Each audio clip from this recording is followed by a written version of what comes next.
Na década de 80, minha família se reuniu em um típico encontro animado no interior de São Paulo. Era uma época diferente, em que os adultos ainda se permitiam brincar como crianças, mesmo sendo casados e com filhos. Para nós, crianças, era a melhor parte do ano. Correr livre pelo quintal, ouvir as histórias dos mais velhos e sentir aquele cheiro de comida caseira invadindo todos os cômodos. O local da reunião era a antiga casa da minha avó paterna. Um casarão antigo, com paredes de taipa grossas e corredores compridos, sempre frios, mesmo nos dias quentes. Aquela casa tinha um jeito próprio, quase como se fosse viva. Às vezes, quando alguém andava sozinho pelos corredores, era possível jurar que passos vinham logo atrás. As portas rangiam sempre do mesmo jeito, e as janelas batiam com força mesmo sem vento nenhum. Era o tipo de lugar perfeito para se ouvir histórias de assombração.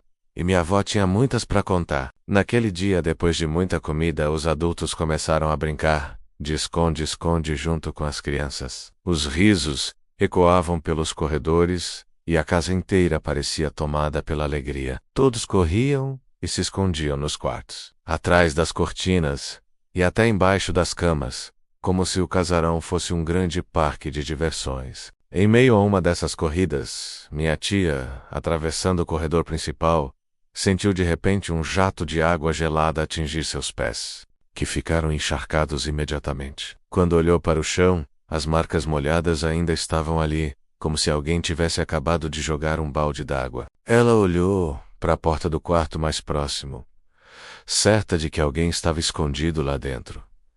Mas o quarto estava completamente vazio. A janela permanecia fechada, o guarda-roupa trancado, e não havia sequer um lugar para alguém se esconder. Era impossível que alguém tivesse saído dali sem ser visto. De volta à sala, todos pareciam igualmente surpresos. Ninguém assumiu ter jogado água, e aos poucos os sorrisos começaram a se tornar mais nervosos. Aquele corredor sempre foi o mais frio e escuro da casa, e ninguém gostava muito de passar sozinho por ali. De repente, o ambiente festivo ficou tomado por um silêncio incômodo. Todos sabiam que algo estava errado. Minha avó, que observava tudo em silêncio, apenas confirmou o que muitos já suspeitavam. Aquilo só podia ter sido obra do Saci. Ela acreditava que brincar demais em lugares carregados de energia podia despertar entidades que preferiam não ser perturbadas. Para ela, aquela era apenas mais uma prova de que a casa não era comum, e que suas histórias antigas sempre guardaram uma ponta de verdade. Para quem não conhece, o Saci Pererê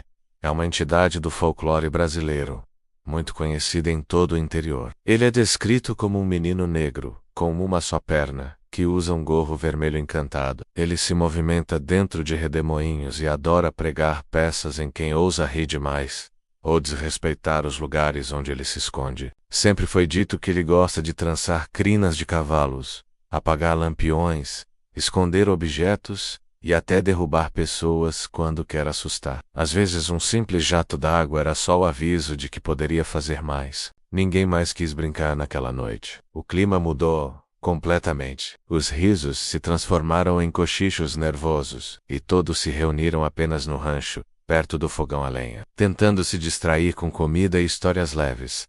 Mas ninguém se atreveu a passar sozinho pelo corredor escuro. Iam em dupla, ou até em trio, como se isso pudesse protegê-los de algo invisível. E você, já viveu alguma situação estranha como essa? Já se sentiu vigiado ou foi vítima das travessuras do Saci? Conta aqui nos comentários as histórias que vocês compartilham com a gente. Pode ser o próximo vídeo no Diário Assombrado. Até hoje, sempre que lembro daquela tarde, fico pensando se não era mesmo o Saci, ou, talvez, algo ainda mais sombrio. Afinal, aquela casa nunca foi comum. Coisas estranhas sempre aconteceram por lá, e eu não duvidaria nem um pouco se ele ainda morasse entre aquelas paredes. Ou quem sabe estivesse apenas esperando pela próxima reunião da família para aparecer outra vez. Se você gostou dessa história, já deixa o joinha aqui no vídeo e se inscreva no canal, o Diário Assombrado. Aqui você encontra toda semana mais relatos como esse, de casas assombradas, lendas do folclore